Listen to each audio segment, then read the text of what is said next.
வணக்கம். இப்போ இந்த வீடியோவில் எப்படி ஒரு டேட்டா ஆப்ரேட்டர் ஐடியும் டேட்டா அப்ரூவர் ஐடியும் கிரியேட் பண்ணுறது அப்படின்றத பற்றி பார்க்க போகிறோம்.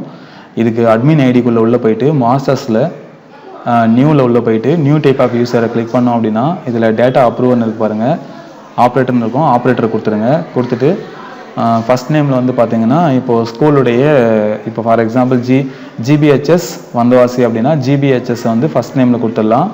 லாஸ்ட் நேமில் வந்து பார்த்தீங்கன்னா வந்தவாசி அப்படின்றத கொடுக்கலாம். இப்போ கொடுத்துட்டு அடுத்தது வந்து இமெயில் ஐடி, ஸ்கூலுடைய இமெயில் ஐடி ஃபுல்லாக கொடுத்துட்டு போகிறோம். ஃபோன் நம்பர் அப்படின்ற இடத்துல ஹெச்எம்முடைய ஃபோன் நம்பரை கொடுத்துடலாம். மொபைல் நம்பருடைய இடத்துல ப்ரோக்ராம் ஆஃபீஸருடைய ஃபோன் நம்பர் கொடுத்துட்டு இப்போ லாகின் ஐடின்னு இருக்குது பார்த்தீங்களா, அந்த ஐடியை நம்ம தான் க்ரியேட் பண்ணணும்.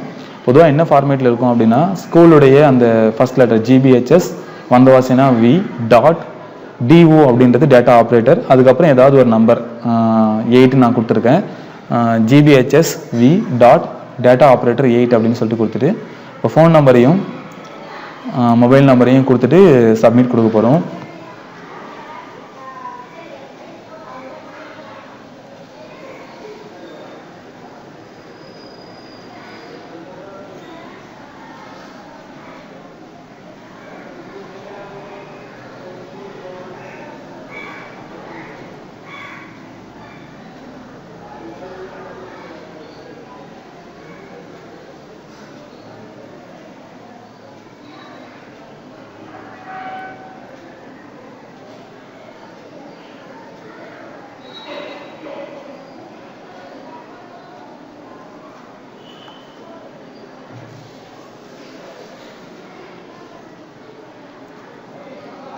இப்போ சப்மிட் கொடுத்த உடனே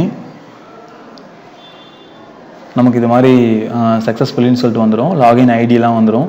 இது ஒரு முறை நம்ம செக் பண்ணிக்கலாம். இப்போது நம்ம என்ன செய்யணும் அப்படின்னா இதிலிருந்து லாக் அவுட் ஆகிட்டு PFMS உடைய லாகின் பேஜுக்குள்ளே போயிடணும்.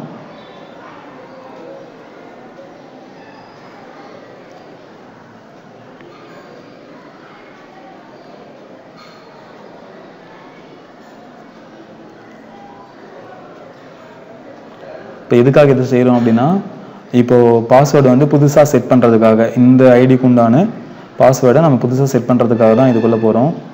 ஃபர்கட் பாஸ்வேர்டு கொடுத்தோடனே ஐடி கேட்கும். இந்த ஐடிக்குள்ளே நம்ம க்ரியேட் பண்ண இல்லைங்களா டேட்டா ஆப்ரேட்டர் ஐடி ஜிபிஹெச்எஸ் v.do 8 அப்படின்றத கொடுத்துட்டு கீழே கேப்சா இருக்கும், அந்த கேப்சாவை கொடுத்துட போகிறோம்.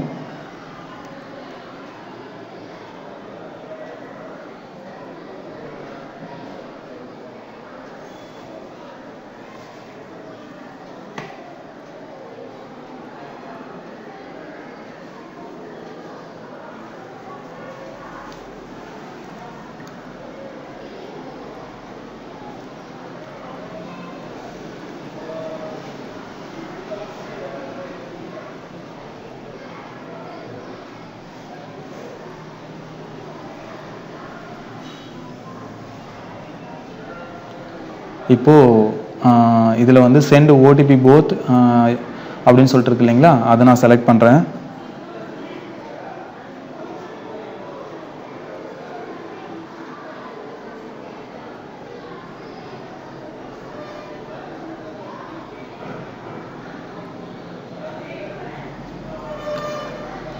கொடுத்துட்டு இப்போ சென்ட் ஓடிபி கொடுத்த உடனே அந்த ரிஜிஸ்டர்டு ஃபோன் நம்பருக்கும் ரிஜிஸ்டர்டு இமெயில் ஐடிக்கும் நமக்கு வந்து ஓடிபி கிரியேட் ஆகிட்டு வந்திருக்கும். அதை என்டர் பண்ணி வெரிஃபை ஓடிபி கொடுக்க போகிறோம்.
இப்போ அந்த ஓடிபி என்டர் பண்ணிவிட்டு வெரிஃபை ஓடிபி அப்படின்னு சொல்லிட்டு கொடுத்தோம் அப்படின்னா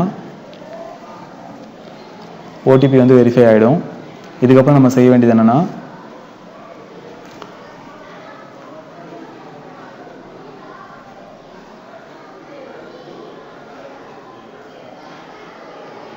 இப்போது set new password and confirm password அப்படின்றத கொடுக்குறோம்.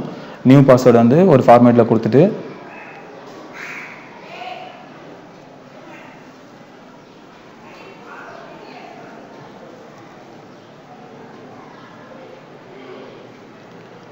சேவ் கொடுத்துறோம். சேவ் கொடுத்தோடனே இப்போ சக்ஸஸ்ஃபுல்லி வந்து சேஞ்ச் ஆகிடுச்சு. இதுக்கப்புறம் நம்ம பிஎஃப்எம்எஸ் லாகின்குள்ளே போயிட்டு இப்போ நம்ம புதுசாக க்ரியேட் பண்ண இல்லைங்களா, இந்த பாஸ்வேர்டையும் இந்த ஐடியும் கொடுக்குறோம். கொடுத்த உடனே மறுபடியும் வந்து 2 ஸ்டெப் ஓடிபி வெரிஃபிகேஷன் வந்து காமிக்கும்.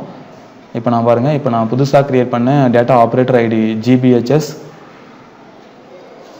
v.do8 கொடுத்துட்டு பாஸ்வேர்டு வந்து புதுசாக க்ரியேட் பண்ண பாஸ்வேர்டு கொடுத்துட்டு கேப்சாவையும் அதே மாதிரி கொடுத்துட்டு உள்ளே போன உடனே இமெயிலுக்கும் அந்த ஃபோன் நம்பருக்கும் வந்து ஓடிபி வந்து வெரிஃபை கேட்கும். இது ரெண்டுத்தையும் என்ன பண்ணோம் அப்படின்னா, நம்ம வெரிஃபை பண்ணால் தான் இந்த அக்கௌண்ட் வந்து சக்ஸஸ்ஃபுல்லாக மாறும்.